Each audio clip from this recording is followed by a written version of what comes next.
the whirlwind begins. It all started with what I thought was a simple decision. I, a 30-year-old man, had always tried to be the responsible older brother. My sister, 5 years younger, had a way of twisting situations to her advantage, and I had grown accustomed to her manipulative tendencies.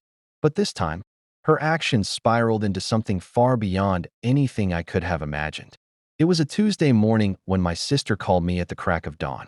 Her voice was sharp, demanding, and devoid of any pleasantries. "I need you to watch nephew's name today. I have errands to run," she said, as if it were a given that I would drop everything to accommodate her. I had an all-day work training session that I couldn't miss. It was a crucial step in my career, and I had been preparing for weeks. I told her firmly, "I can't today. I have a work commitment that I can't skip." Her response was immediate and explosive. "You're so selfish. You don't care about anyone but yourself." She screamed into the phone before hanging up. I sighed, thinking that was the end of it. I was wrong. The police knocked on my door. A few hours later, I was in the middle of my training session when I received a call from an unknown number. It was the police. An officer informed me that my sister had filed a report claiming I had agreed to babysit her son but had abandoned him, leaving him unattended. I was stunned. I rushed home to find two officers waiting for me. They were polite but firm, explaining that they had to investigate the claim. I showed them my call logs, proving that I had explicitly refused to babysit that day. The officers quickly realized there was no merit to her accusation. However, because a minor was involved, they were required to notify Child Protective Services, CPS, as part of standard procedure. I felt a mix of emotions: anger, betrayal, and confusion. How could my sister go this far? I knew she was manipulative, but this was a new low. I figured CPS would quickly see through her lies and close the case. But I underestimated the depth of her neglect. CPS uncovers the truth. When CPS visited my sister's apartment, they found a scene of chaos. The social worker later described it to me in detail: piles of dirty dishes, half-eaten food scattered everywhere, trash overflowing, and my nephew's bedroom so cluttered it was a safety hazard.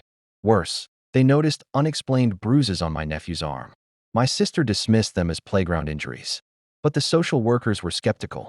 CPS began a full-scale investigation, interviewing family members, neighbors, and anyone who had regular contact with my sister and her son. The more they dug, the more troubling the revelations became.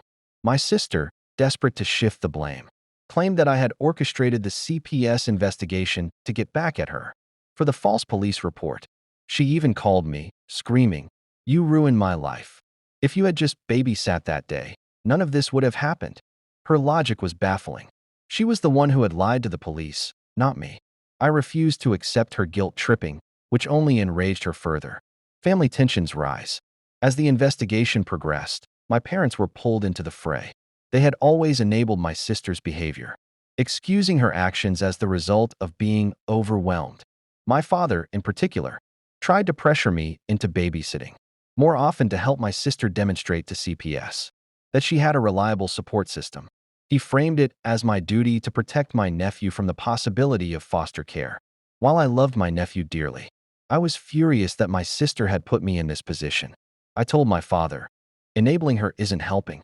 She needs to take responsibility for her actions." But he couldn't see it that way. To him, family loyalty meant sweeping problems under the rug. My sister, meanwhile, escalated her manipulation. She falsely told CPS that I had previously agreed to be her full-time babysitter, which explained the state of her home.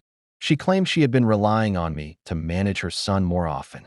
Fortunately, I had evidence to refute her claims: text messages, call logs, and statements from other family members. The family meeting. The tension in our household reached a boiling point. My mother called a family meeting, hoping we could find a way to placate my sister and keep custody of my nephew. But I was done playing along with her games. At the meeting, my sister made her demands clear. She wanted me to publicly promise to support her custody claim by telling CPS she was a competent mother and that I was fully committed to babysitting whenever she needed. She wanted me to be her alibi. My mother begged me to comply, saying, "Do it for the child's sake." But I couldn't. I knew that enabling my sister's behavior would only perpetuate the cycle of neglect and irresponsibility. I stood my ground, telling her, I love nephew's name, but I won't lie for you. You need to take responsibility for your actions. The fallout. My sister's reaction was explosive. She threatened to defame me, file more false police reports, and even cut me out of her life. But her threats only reinforced the growing consensus among our family and CPS that she was unfit to care for her son.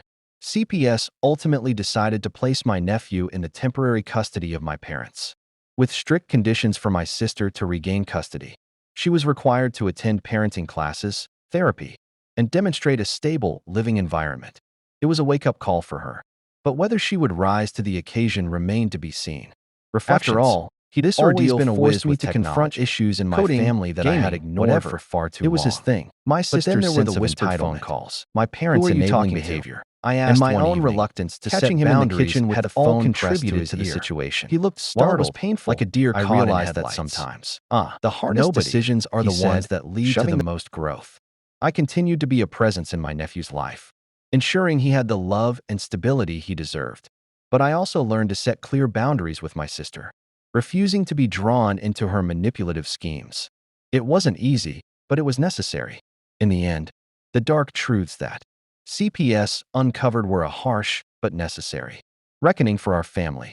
It was a reminder that love sometimes means holding people accountable, even when it's painful. And for my nephew,